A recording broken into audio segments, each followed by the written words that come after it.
Whoop, there we go. Good morning, and thank you all so much.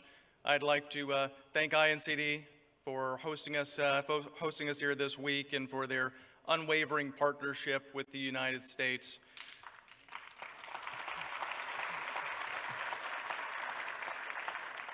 I'd also like to thank the Blavatnik Interdisciplinary Cyber Research Center for advancing cyber research that is to the benefit and strength of both of our nations. I'd like to thank Tel Aviv University for convening this important gathering of cyber leaders and innovators in this unique ecosystem that has been brought together within this community. Now, as President Trump has said repeatedly, our partnership with Israel is unbreakable.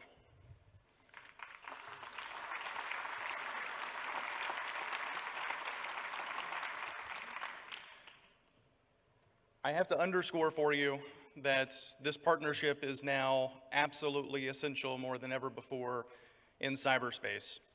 Cyberspace is now a primary domain of strategic competition, and I love the way that our good friend Yossi is able to sort of categorize for us the evolving nature of cyber threats and emerging cyber warfare and the sort of generational evolution that we see therein.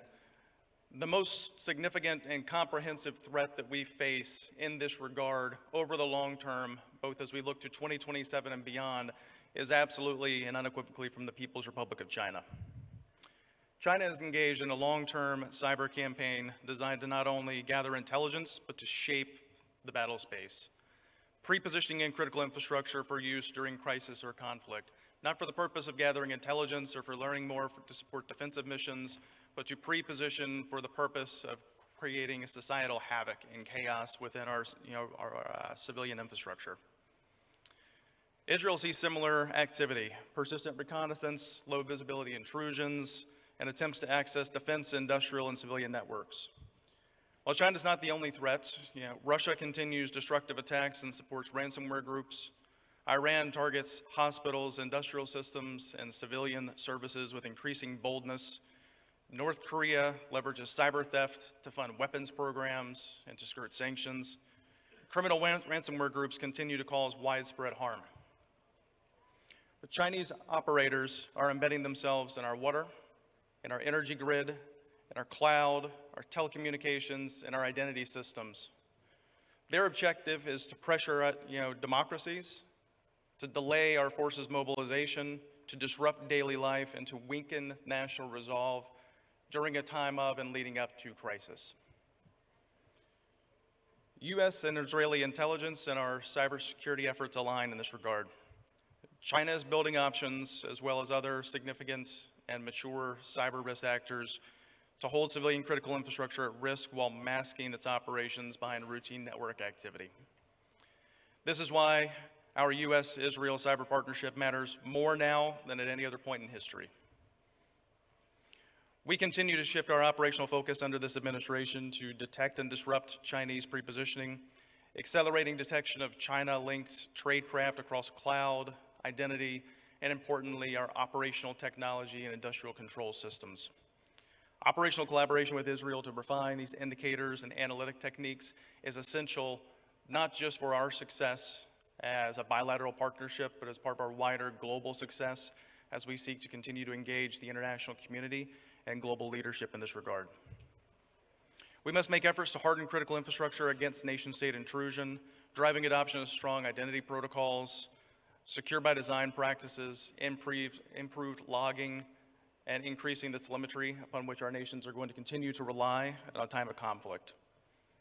Building real operational collaboration alongside our private sector, much as we see within this unique ecosystem that has been developed here in Tel Aviv, is going to require joint planning with our critical infrastructure operators, real-time information sharing to allow for defense at speed, and as President Trump has emphasized that America's private sector is a national strategic asset, such is the ecosystem that we see developed here and the increased opportunities that we see for partnership here, both on the economic front with our technical partnerships, but as well, of course, with our partners in the INCD.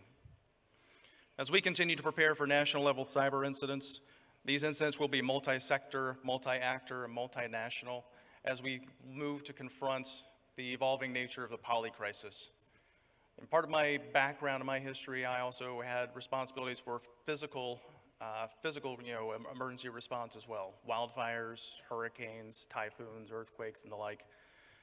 It's easy enough for us to prepare our citizenry for a single natural disaster in a single place, but when it's natural disasters everywhere all at once, it's going to require the tight coordination of a strong partnership like the one that we enjoy with Israel and the one that we enjoy with our private sector partners within the strategic ecosystem.